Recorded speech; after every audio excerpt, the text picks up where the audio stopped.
今天分享一道熱乎乎的芋頭燒排骨，裡面的排骨芋縮脫骨，連芋頭都非常的粉糯。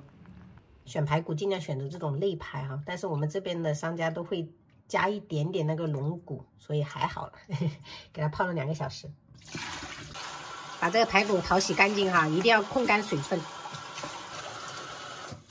控到這種就是你看表面沒有什麼多餘的水分了，這個時候醃制的話它會更入味。加入1勺鹽，1勺糖，这样的白胡椒粉去腥，然後生抽，再來半勺的蠔油，1大勺的地瓜粉，然後少量的清水哈，我們抓勻。裹點澱粉下去的話，等一下吃起來這個排骨會比較嫩，因為我們這裡面還是有少許這種龍骨的，也不用裹特別厚哈，像這樣子就可以了。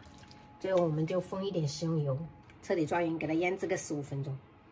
像我对芋頭是不會手癢的哈，如果是比較敏感的朋友，你就是盡量要戴手套。像我這種皮膚比較脆弱，我就一定得戴手套，不然我都不敢碰芋頭。我這種皮比較厚。洗好過後，我一般像這種頭尾我是會切掉不要的。然後接着再給它切厚片哈，就芋頭比較不好切，要小心手朋友們。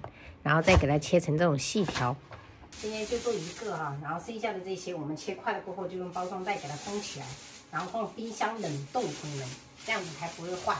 然後要吃的時候就拿出來直接做就可以了。今天做的話，我們就给它改成這種小條一點的。為了節省油，我們就用半煎炸的方式哈，先把表面給它煎到脆殼啊，這樣子的話，等一下在燉的時候它就不容易散。而且裡面的吃起來會更香一點，比較粉糯。煎到這種表面有一點微黃了，然後硬邦邦的這個狀態，我們就可以給它打撈起來備用。直接用這個油加入醃制好的排骨，然後保持中大火煎，一定要把這個排骨煎到位哈，煎到那種焦香四溢。大概用了7、8分鐘哈，我們就可以給它打撈起來了備用。接下來我們準備300克左右的清水，然後加入適量的醬油，再來一點點的蠔油，我們給它攪勻了。砂鍋預熱好，直接下入這個煎排骨的油，再加入蔥薑蒜給它爆香，然後爆香以後，我們就把這個芋頭給它鋪底，然後再鋪上這個排骨啊，就是盡量鋪均勻一點，不要重疊，然後再倒入這個調好的醬汁，蓋上蓋子，我們調小火燉煮10分鐘。時間到了，朋友們，最後我們撒一點蔥段跟紅椒點綴。先不着急吃哈，我們用大火給它稍微收一下汁，等一下吃起來它才會甘香四溢哈。這道菜非常適合秋冬天，而且老少皆宜，喜歡的朋友一定要去試試哈。開飯嘍，朋友們！這是我婆婆種的菠菜，然後清炒的，然後西紅柿炒蛋，還有白灼蝦。今天這個芋頭燒排骨，朋友們一定要去試做一下哈。開吃。來，給你來點西紅柿炒蛋啊！哇，這芋頭香嘞！這種芋頭你奶奶超愛吃的。哪裡人啊？要多吃點肉。我先來。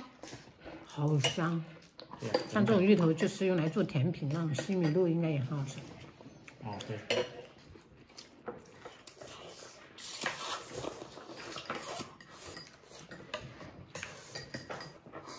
不好吃。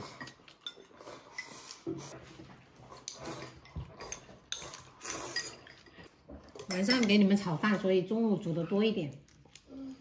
對，這種飯全部乾光了。對，我們光盤行動。